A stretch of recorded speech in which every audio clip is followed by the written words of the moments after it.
Christmas Eve, 2008. A man sits in his backyard with his last $40 million. He has two choices. Keep the money for himself and live comfortably, or risk everything on two companies that are on the verge of bankruptcy. Tesla and SpaceX are both dying. His wife has filed for divorce. His friends say he's lost his mind. Wall Street has made him a laughingstock. What did this man do? He bet it all. And today, he's one of the richest people on Earth. But here's what nobody tells you. Elon Musk almost failed. Multiple times. The real story isn't about a genius billionaire. It's about a man who refused to quit when everyone told him he was insane. Ashley Vance's biography reveals the real Elon Musk. And trust me, the truth is far more incredible than any Hollywood movie. Let's dive into the unauthorized biography that Elon initially tried to stop, then embraced. This is the story that changed how we see one of the most controversial figures of our time. Elon Musk was born in 1971 in Pretoria, South Africa. But this wasn't a normal childhood. Young Elon was different, deeply different. He would drift into thought so intensely that people believed he had a hearing problem. His family had his adenoids removed, thinking it would help.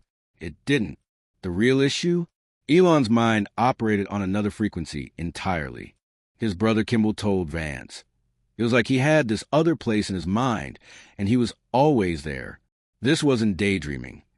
This was a supercomputer running calculations while the world moved around him.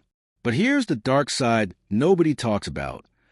Elon's childhood in South Africa was brutal. He faced relentless bullying at school. Once, a group of boys threw him down a flight of stairs and beat him so severely he was hospitalized. One incident left him with a deviated septum that required surgery years later. This wasn't just schoolyard teasing. This was survival. His father, Elon Musk, was another complicated figure. Elon rarely speaks about him, but Vance's interviews reveal a psychologically difficult relationship. Elon described his father as a terrible human being and said spending time with him was psychological torture. These formative years created someone who could endure almost anything, a trait that would define his entire career. At 17, Elon made a calculated decision: escape South Africa before mandatory military service in the apartheid army. He moved to Canada using his mother's citizenship, arriving with almost nothing. He worked odd jobs, including shoveling grain in a boiling hot grain silo for $18 an hour, some of the hardest physical labor imaginable. He eventually transferred to University of Pennsylvania, where he would pull all-nighters studying and then party on weekends. Even then, people noticed something different. He wasn't just smart. He absorbed information like a sponge and connected ideas across disciplines in ways others couldn't. After graduation, Musk got accepted to Stanford's PhD program in physics. He lasted exactly 2 days. Why? Because it was 1995. The internet boom was exploding, and Elon saw an opportunity he couldn't ignore. This decision, dropping out of Stanford after 48 hours, would change everything. Elon and his brother Kimball founded Zip2, essentially an online city guide for newspapers. They slept at the office, showered at the YMCA, and shared one computer. Elon coded at night, and the website worked during the day. But here's the part that shaped Elon's future approach. The investors didn't trust him as CEO. They brought in professional management and sidelined him. Elon watched outsiders take control of his company, make decisions he disagreed with, and push him aside. This experience burned into his psyche. He vowed never to lose control of his companies again, a promise that would define Tesla and SpaceX. When Compaq bought Zip2 for $307 million in 1999, Elon walked away with $22 million at age 27. Most people would retire. Elon immediately started planning his next move. With his Zip2 fortune, Musk founded X.com, an online financial services company. This is where things get really interesting. X.com merged with a competitor called Confinity, which had a product called PayPal. What followed was one of Silicon Valley's most vicious internal power struggles. Musk was CEO, but while he was on his delayed honeymoon in Australia, the board staged a coup and replaced him with Peter Thiel. Vance's research reveals the brutal details. disagreements over technology platforms, leadership style clashes, and ultimately, a board that felt Musk was too aggressive and risky. But here's the twist. Musk didn't fight it. He remained the largest shareholder. When eBay bought PayPal for $1.5 billion in 2002, Musk made $180 million. Most people would finally relax. Elon Musk? He was just getting started. And this time, he chose two industries that were even more impossible: rockets and cars. After the PayPal sale, Musk became obsessed with a question: why haven't we gone to Mars? He visited the NASA website, expecting to see Mars mission timelines. There were none. This shocked him. With the internet revolution proving that bold thinking could change everything, why was space exploration stagnating? Musk's initial idea was actually a publicity stunt. Send a greenhouse to Mars to create the first life on another planet, inspiring NASA to think bigger. He flew to Russia 3 times trying to buy refurbished ICBMs. The Russians thought he was crazy and insulted him. On the flight home, Musk did calculations on his laptop and realized something crucial. The materials to build a rocket weren't expensive. The rockets were expensive because of how they were built. This is where most people see a problem. Elon saw an opportunity. He decided to start a rocket company with a revolutionary idea: make rockets reusable like airplanes. Every aerospace engineer told him it was impossible. He did it anyway. Space exploration technology, SpaceX, was founded in 2002. Musk became CEO and chief engineer. Yes, chief engineer. He taught himself rocket science by reading textbooks and talking to experts. When veteran aerospace engineers joined, they were shocked by his grasp of complex propulsion and structural engineering. But the early years were disaster after disaster. The first Falcon 1 rocket launch in 2006 failed. The second in 2007 failed. The third in 2008 failed. Each failure cost millions. Musk's fortune was evaporating. Employees watched their boss personally supervising recovery operations, sometimes working 100-hour weeks, sleeping on the factory floor. While SpaceX was failing repeatedly, Musk got involved with Tesla Motors in 2004. He wasn't the founder.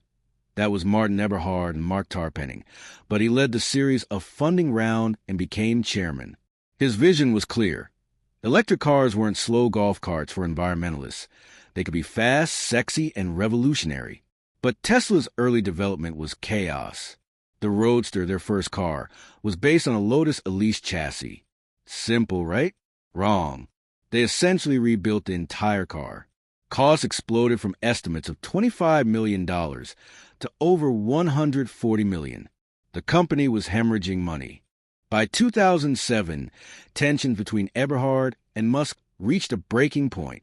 Eberhard was pushed out as CEO. Lawsuits followed. The narrative about who really founded Tesla became contentious, a controversy that still echoes today. But Vance's investigation reveals something important. While Eberhard and Tarpenning started Tesla, Musk provided the capital, vision, and relentless drive that transformed it from a boutique sports car company into an automotive revolution. This is where the story becomes almost unbelievable. By 2008, both Tesla and SpaceX were dying simultaneously. SpaceX had failed 3 rocket launches. Tesla was burning through cash with production problems. Musk had invested almost everything he had into both companies. Then the financial crisis hit. Additional funding became nearly impossible. Musk was trying to raise money while the entire financial system collapsed. He was going through a brutal divorce from his first wife, Justine, fighting over custody of their 5 sons. They'd lost their first child to SIDS. The media portrayed him as a delusional billionaire, losing his fortune on impossible dreams. Friends from Silicon Valley advised him to let one company die to save the other.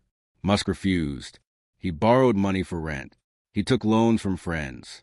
On Christmas Eve 2008, he had to make the decision: split his last $40 million between the companies or save it for himself. He put all in, every dollar. Then, a miracle, SpaceX's 4th Falcon 1 launch succeeded on September 28, 2008. It was the first privately funded liquid fuel rocket to reach orbit. Shortly after, NASA awarded SpaceX a $1.6 billion contract for cargo delivery to the International Space Station. Tesla's funding round closed on Christmas Eve, literally hours before the company would declare bankruptcy. Musk didn't just survive 2008. He won, but the experience changed him. Vance's interviews reveal someone who faced genuine trauma during this period. Sleepless nights, panic, constant stress. It would have broken almost anyone. It made Elon harder. Vance's research reveals Musk's management style, and it's not pretty. He's famous for setting impossible deadlines, working insane hours, and expecting everyone else to do the same. Former employees describe a culture of fear. If you couldn't keep up, you were out. Musk has fired people in brutal ways, sometimes publicly. But here's the complexity. This approach also works. Engineers describe Musk's challenging assumptions that the entire industry accepted. When told something would take 12 months, he'd ask why not 3 months, forcing teams to question every step. Often, they'd find ways to do it in 4 or 5 months. Still not 3, but dramatically faster than the original estimate. His technical knowledge is real. Musk isn't just a CEO reading PowerPoints. He understands the engineering deeply. During SpaceX meetings, he can discuss thrust-to-weight ratios, combustion instability, and orbital mechanics at a level that impresses aerospace engineers with decades of experience. The Musk method: understand the physics, question every assumption, optimize ruthlessly, work insane hours, accept failure as data, and never, ever give up. It's not sustainable for most people, but it builds rockets and electric cars. Tesla wasn't just about building one electric car. Musk published his master plan in 2006. Build an expensive, low-volume sports car roadster. Use that money to build a medium-volume, medium-price car Model S. Use that money to build an affordable, high-volume car Model 3. Along the way, provide solar power options. Critics called it impossible. Legacy automakers had century-long head starts, massive infrastructure, and expertise. They laughed at Tesla. But Musk understood something they didn't. Electric cars weren't about being better environmental choices. They had to be better cars, period. Faster acceleration, better technology, over-the-air updates like smartphones. Tesla wasn't competing with the Prius. It was competing with BMW and Mercedes. By the time Vance finished his book in 2015, Tesla had delivered the Model S to rave reviews. It wasn't just good for an electric car. Motor Trend named it Car of the Year. Consumer Reports gave it the highest rating ever. The impossible had happened. Meanwhile, SpaceX was launching rockets regularly, undercutting competitors on price by massive margins. The company's ultimate goal, making humanity a multi-planetary species, sounded insane. But they were actually doing it, step by step. While running Tesla and SpaceX, Musk also became chairman of SolarCity, founded by his cousins. The vision was integrated. Solar panels generate power, batteries store it, Tesla's Powerwall, and electric vehicles use it. A complete sustainable energy ecosystem. Critics accuse him of conflict of interest, especially when Tesla later acquired SolarCity in a controversial deal. But Musk saw it as pieces of a unified vision, getting humanity off fossil fuels and becoming a spacefaring civilization. Every company served these goals. Vance's biography doesn't shy from Musk's personal struggles. His first marriage to Justine ended painfully and publicly. His second marriage to actress Tallulah Riley happened twice. They married, divorced, remarried, then divorced again. Musk's ability to maintain relationships has been complicated by a singular focus on work. His children have largely been kept from public view, but Musk is a father to multiple kids. Balancing fatherhood with running multiple revolutionary companies created constant tension. Former partners describe someone who could be loving but whose mind was always partially elsewhere, calculating, planning, obsessing over the missions. There's also the question of happiness. Is Elon Musk happy? Vance's interview suggests someone driven by purpose more than joy. Musk once said, "I would like to die on Mars, just not on impact." That's not the statement of someone seeking comfort. It's a statement of someone with a mission that transcends personal happiness. By the end of Vance's book, a complex picture emerges. The public sees Tony Stark, the genius billionaire superhero. The reality is messier. Musk is brilliant but difficult, visionary but sometimes ruthless, capable of incredible foresight and baffling mistakes. He's transformed multiple industries, but left a trail of burnout employees and broken relationships. Some former colleagues describe him as the best boss they ever had, someone who pushed them to achieve things they didn't think possible. Others describe a toxic environment where one mistake could end your career. Both narratives are true. Musk contains multitudes, and they often contradict. What's undeniable is impact. When Musk started SpaceX, private spaceflight was considered impossible. Now it's normal. When Tesla began, electric cars were golf carts. Now legacy automakers are scrambling to catch up, investing hundreds of billions in electrification because Tesla proved the market existed. Vance identifies several key patterns in Musk's approach that explain his success. First principles thinking. Musk constantly breaks problems down to fundamental truths and reasons up from there, rather than accepting conventional wisdom. When everyone said rockets were expensive, he asked, what are rockets made of? Aluminum, copper, carbon fiber. Commodity materials that aren't expensive. So why do rockets cost so much? The answer was process and industry structure, not fundamental physics. Vertical integration. Unlike most companies that outsource everything, Musk's companies build as much in-house as possible. SpaceX manufactures about 70% of rocket components internally. This gives them control, reduces costs, and accelerates innovation. Rapid iteration. Where traditional aerospace might take years to test a new design, SpaceX tests, fails, learns, and retests in months. This test to failure approach accelerates learning curves dramatically. Reality distortion field. Like Steve Jobs, Musk sets impossible deadlines that force creative solutions. While timelines always slip, the final results come much faster than industry standards. Personal risk. Musk repeatedly bet his entire fortune on his companies. This wasn't recklessness. It was alignment. When you've invested everything, you find solutions others wouldn't even attempt. Vance's book also documents Musk's critics. Short sellers betting against Tesla became personal enemies. Journalists who questioned his timelines were frozen out. Former employees who spoke negatively sometimes faced legal threats. Musk's relationship with media became increasingly adversarial. There were also questions about promises versus delivery. Musk's timelines are notoriously optimistic. Mars by 2024 type predictions that never materialized. Was this visionary thinking or misleading hype? Supporters argued he was painting a vision to inspire. Critics said he was manipulating stock prices and public perception. The biography captures Musk at a specific moment, successful but not yet the controversial Twitter-buying, podcast-appearing cultural figure he'd become. Even in 2015, the complexity was evident. This wasn't a simple success story. It was a complicated, often troubling, always fascinating portrait of ambition taken to its absolute limit. By the time Vance's biography was published, Musk's impact was undeniable. SpaceX had broken the launch industry's cost structure. Tesla had forced the automotive industry's hand on electrification. The ripple effects were massive.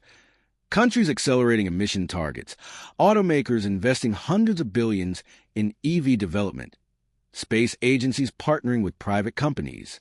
But Musk wasn't satisfied. The biography ends with him already planning the next impossibilities.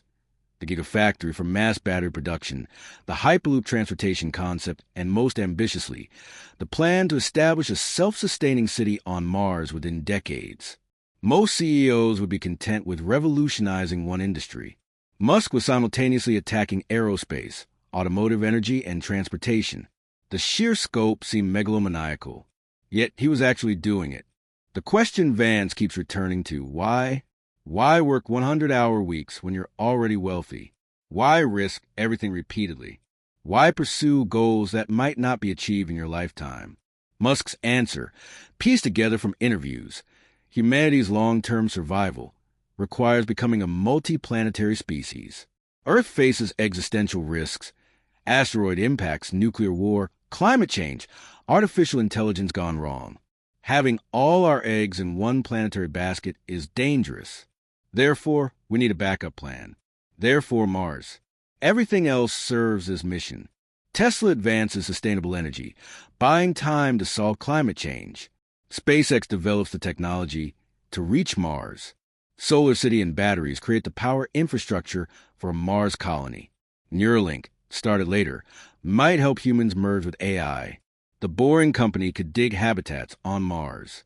This isn't the thinking of a normal entrepreneur. This is someone who sees himself as working on behalf of humanity's future.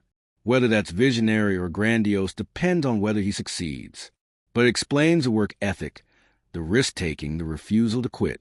If you truly believe you're working to save humanity, normal considerations like work-life balance or personal happiness become secondary. The creation of this biography is itself a fascinating story. Musk initially refused to cooperate, even trying to dissuade others from participating. Vance persisted, conducting hundreds of interviews with former colleagues, friends, family members, and competitors. Eventually, Musk agreed to cooperate under one condition. He wouldn't get editorial control, but he could read the manuscript and add footnotes where he disagreed. This process created a unique document, an unauthorized biography that became semi-authorized. Musk's footnotes appear throughout, sometimes correcting facts, sometimes offering his perspective on controversial events. It's jarring but valuable. You get Vance's research narrative and Musk's real-time reactions to how his story is being told. The result is the most comprehensive portrait of Musk available, warts and all. Vance doesn't idolize or demonize his subject. He presents a complete picture, brilliant and flawed, visionary and difficult, capable of changing the world and terrible at personal relationships. Vance's biography ends in 2015, but it captured something essential about Elon Musk that remains true today. This is someone operating on a different timescale than normal humans. While most people plan their next year, Musk is planning humanity's next century. The cost of this approach is visible throughout the book. Broken relationships, exhausted employees, controversy, and constant crisis. The benefit is also clear. Industries transformed, impossible technologies realized, and humanity's future potentially secured. Was it worth it? That's not for any one person to answer. But after reading Vance's biography, you understand why Musk does what he does, even if you disagree with how he does it. The real Elon Musk isn't Tony Stark. He's not a superhero. He's a deeply complicated, often difficult human being who decided that certain things were so important that he'd sacrifice everything else to achieve them. Whether that makes him visionary or obsessive, brilliant or reckless, a model to emulate or a cautionary tale. Maybe it makes him all of these things at once. One thing is certain. The world would look very different without him. We might not have private spaceflight. Electric cars might still be a niche market. And humanity's backup plan for planetary survival might still be just science fiction. Ashley Vance captured all of this in his unauthorized biography. The genius, the madness, the cost, and the glory. It's the story of someone who looked at impossible challenges and simply refused to accept that they were impossible. And sometimes, just sometimes, that refusal is enough to change reality itself. So here's the question I want you to think about, and I really want to know your answer in the comments below. If you had Elon Musk's wealth but also had to adopt his work schedule, his personal sacrifices, and his constant stress, would you make that trade? Would you give up work-life balance, risk everything repeatedly, and potentially sacrifice personal relationships to try to change the world? And here's the deeper question. Do we need people like Elon Musk who are willing to sacrifice everything for massive goals? Or does that mindset create more harm than good? I genuinely want to hear your thoughts. Drop them in the comments. And if you found this deep dive valuable, if you learned something new about the real Elon Musk beyond the Twitter memes and headlines, do me a favor.